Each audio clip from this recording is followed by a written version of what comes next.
What's going on, everybody? It is LCMuscles here, and today, finally, after some stupid delays from my iMovie, this is the real video. This is going to be our real recording for me and Jerome's podcast that we're going to start doing. This will be uploaded to YouTube, and hopefully it'll get uploaded to Facebook as well. One of the things that we're going to talk about a few different topics, including one I'm really excited about. So, without further ado, let me introduce my Skype guest today. It is the one and only Jerome. The definition of the word casual is not regular or permanent in particular. In a sentence, a person who does something irregularly. I think this individual really doesn't know the word casual, Mr. Casual. Greetings, YouTubers out there. If you're watching another collaboration video of my younger twin, LCMuscles, yours truly, Rubber Boy, jmoney, and today, this is take two of a multi-topic video log. I'm gonna let Lucas, my younger twin, lead the way. Alright guys, so we are going to be talking about a few topics today. One of them, Jerome's really excited to talk about, and then one of them I would like to get his opinion on. The first thing we're going to talk about today is the Tom Brady suspension. Oh boy, Tom Brady. He was caught deflating footballs, and now he's getting a 4-game suspension because of it. Honestly, I think he's going to be 1-3 this year. They'll be 1-3 without him because they're going to lose the Steelers, they're going to lose the Bills, and they're going to lose the Cowboys. They'll barely beat Jacksonville. What do you have to say, Jerome? Well, what he is to footballs is the opposite of what I am to tits.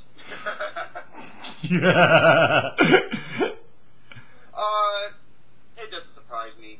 They're known for cheating.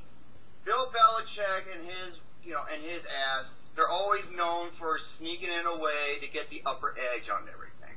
They've always been doing that, and this doesn't surprise me one bit. Well, how do you think they'll do in this? How do you think they'll do? At first they'll probably have. I want to say they won't get their asses handed to them, but with all the allegations and everything, he'll probably hurt their troubles at first, but they'll manage to pull it around at the end like they always do. I really don't like that. I just want the Patriots to lose the division this year. Unfortunately, I don't think it'll happen because Belichick knows how to work around the season, especially in the later half of the season. He knows how to get his team around. I just really hope, one thing I honestly hope is, I hope the Dolphins beat them this year. Both games. That would be awesome. I love that. Especially Alex, and Alex would definitely love that. Big Dolphins. You know what Alex didn't like? What? My Packers beating their Dolphins at home in the last second. I remember that game. I'm like, oh god. Alex must be like. I can just see Alex. He's just sitting there. He's just like.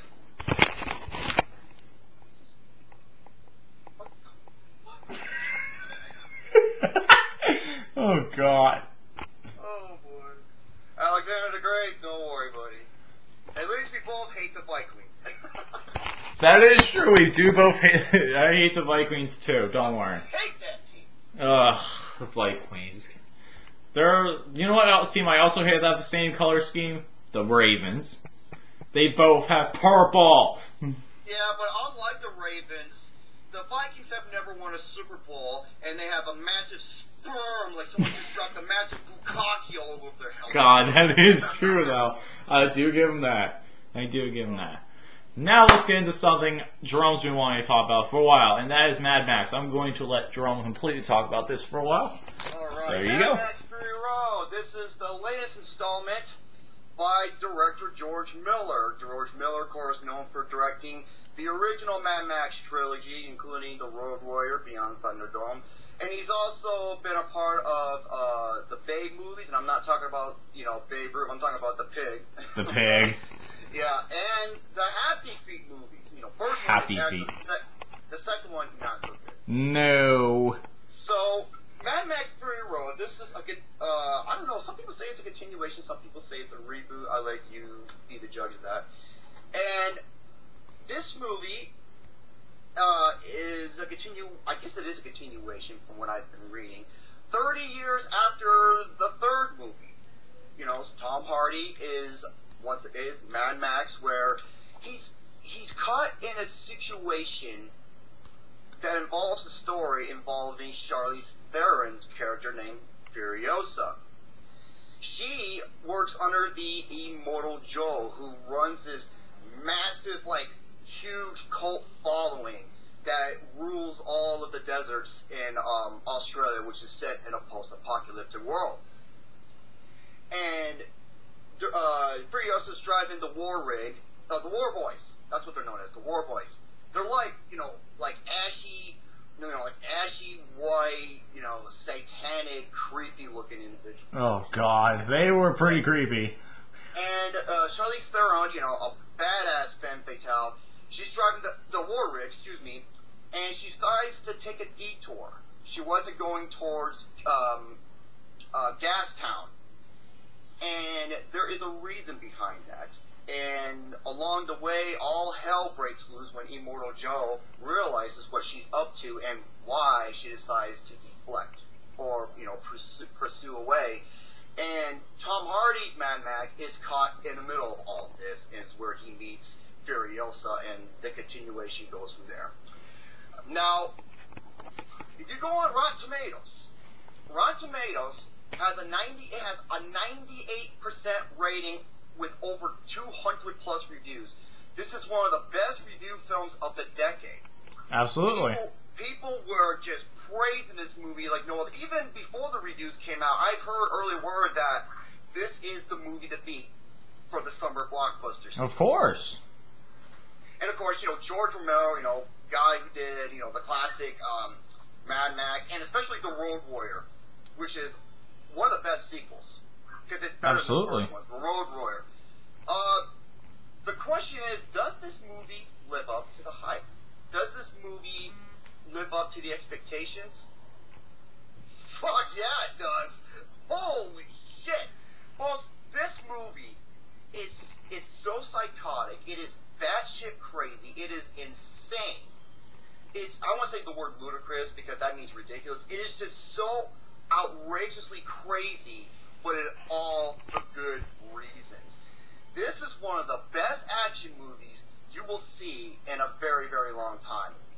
Now, why is this such good action? Because here's the problem with most action films today. Michael Bullshit. Austin Button, you get credit for all that name. Michael Bullshit, Olivia Megaton, he's the guy who did Taken 2 and 3. Even though Taken 3 was a comedy, both films can be viewed as a comedy. Okay, you ready? This is how Taken 3 was shot. Ready? Watch the camera. Ready? Right.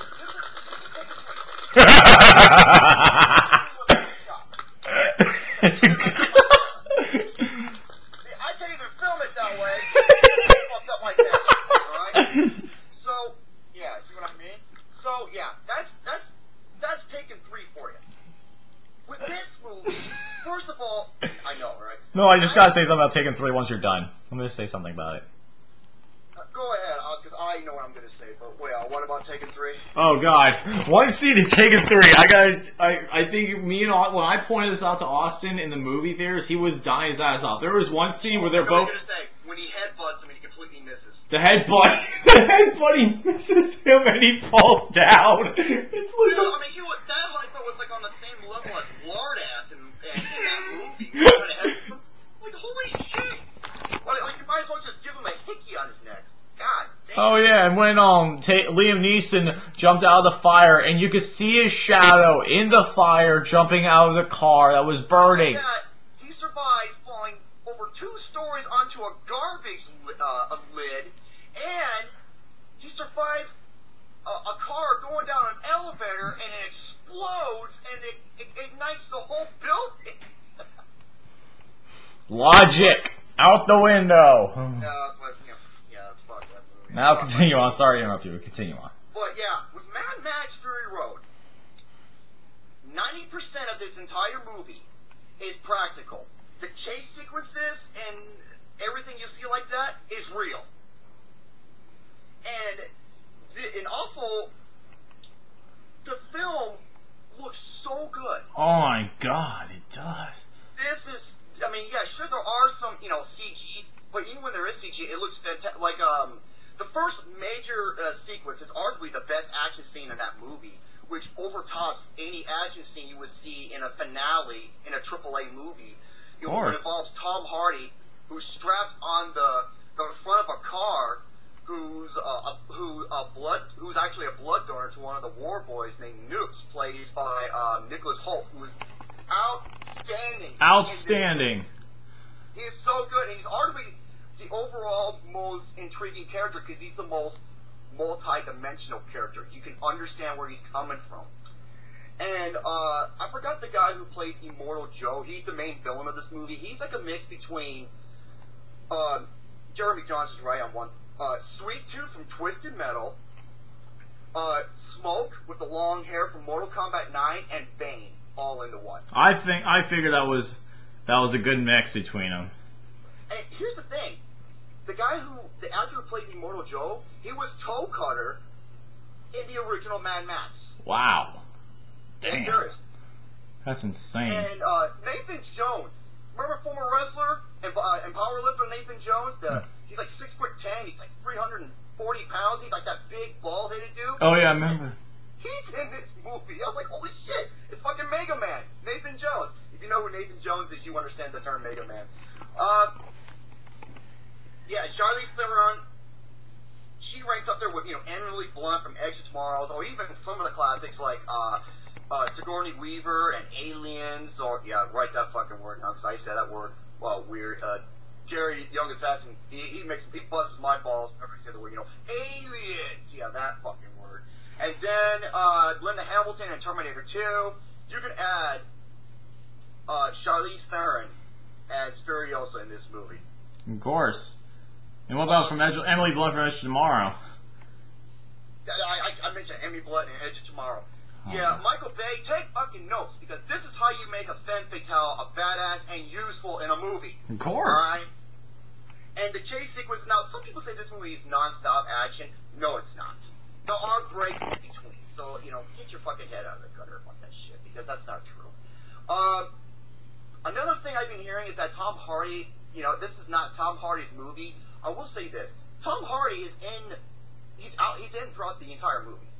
I don't know what people are saying about that. However, the story it's revolved around Charlize Theron's Furiosa. This is her story, yet Mad Max ended up getting caught in the middle of all of this chaotic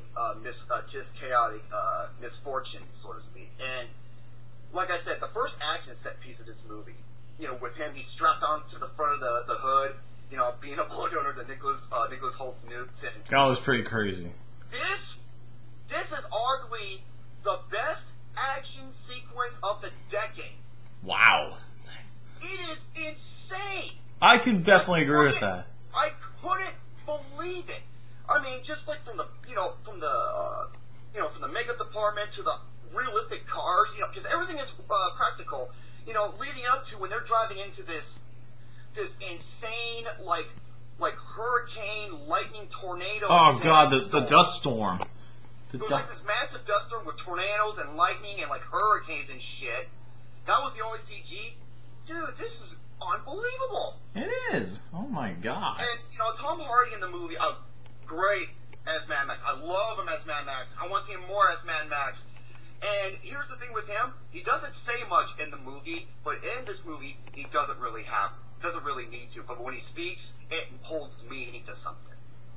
Like he did in Bane and The Dark Knight Rises, his facial expressions tell the story. He's really good with visual presentation.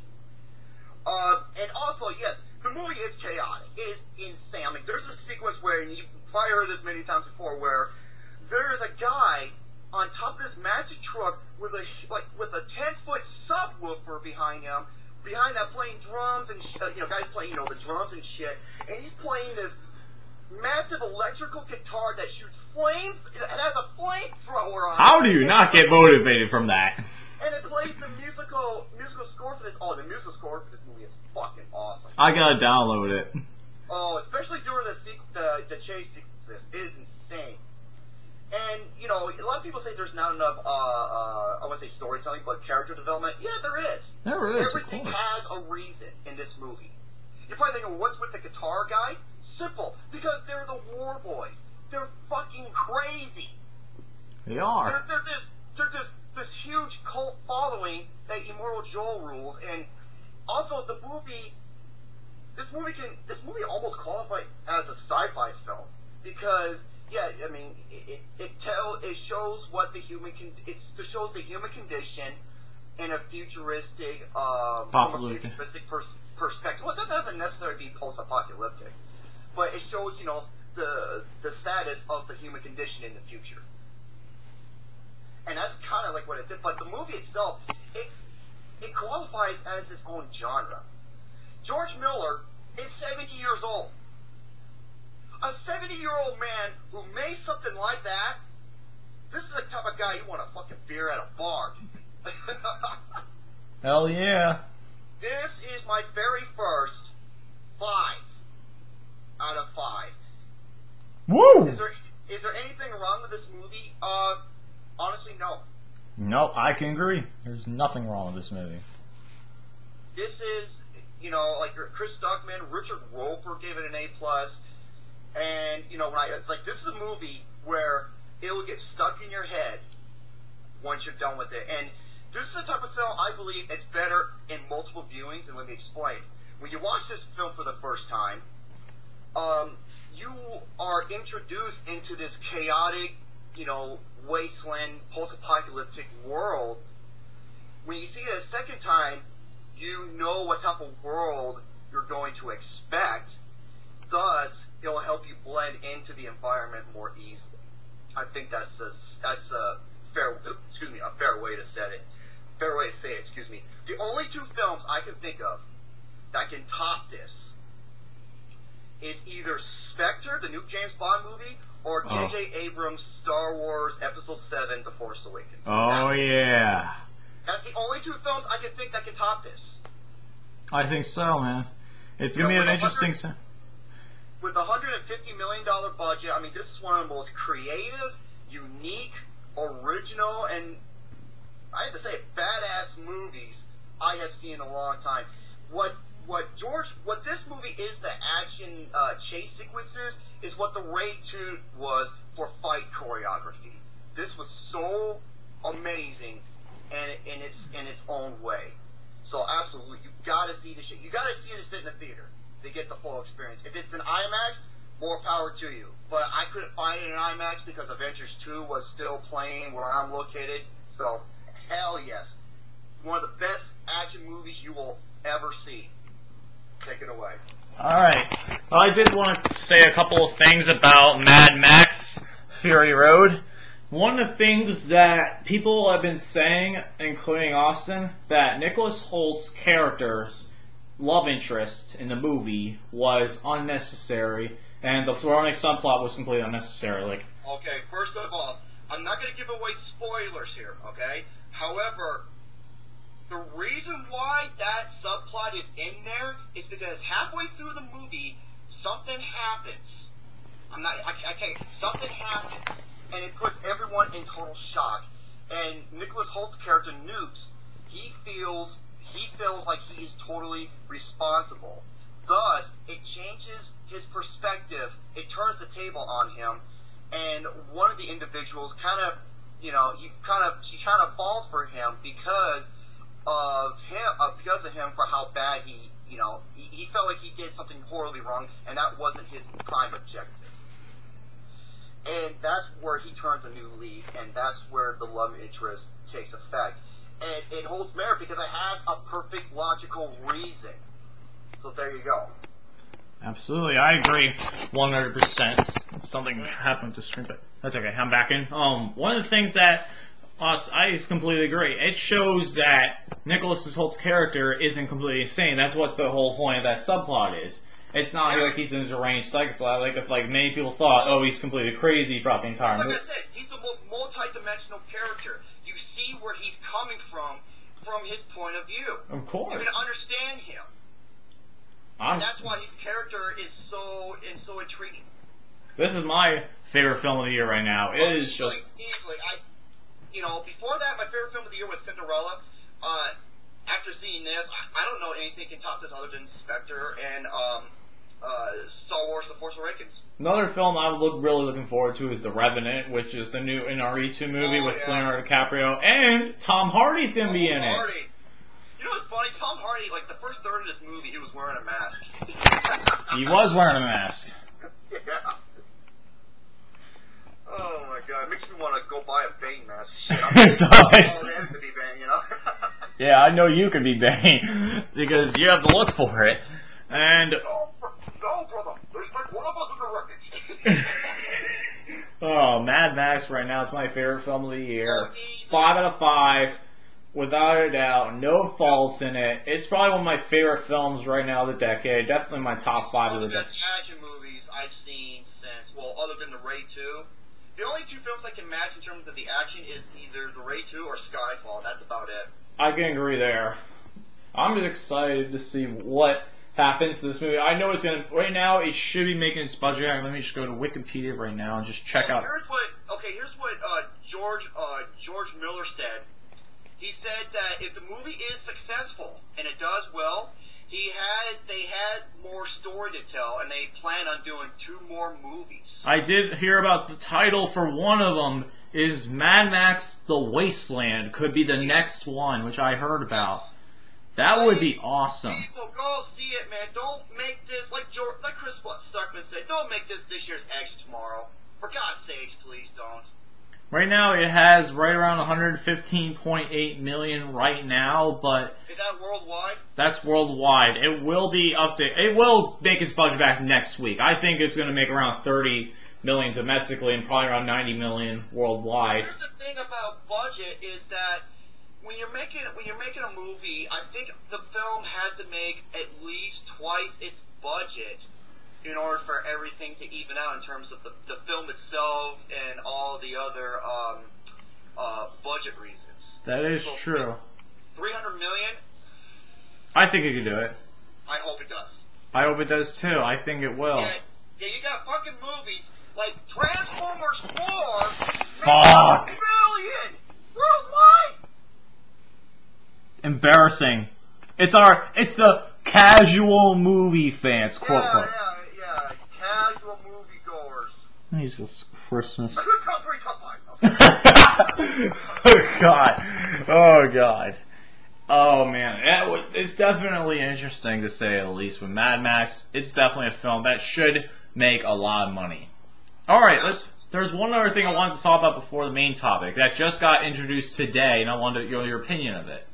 Okay, and then after that, we'll cut it from there because that'll be the first 30-minute mark. Right, that's what I'm going to plan on doing. This is the topic that just happened today. A new NFL rule just got passed today. It is to make the extra point. With their, pussy whip shit. Yeah, I want to hear your opinion on this. The extra point got moved to the 35-yard line, so it's going to be it's a 35-yard field goal attempt. For an extra point now. Defenses can score if they get an interception return for a touchdown or a fumble recovery for a touchdown. They will get 2 points. Wait. Hold up a second. So, if a defensive player returns it back from a touchdown after the extra point conversion, they only get 2 points? No, they only get 2 points.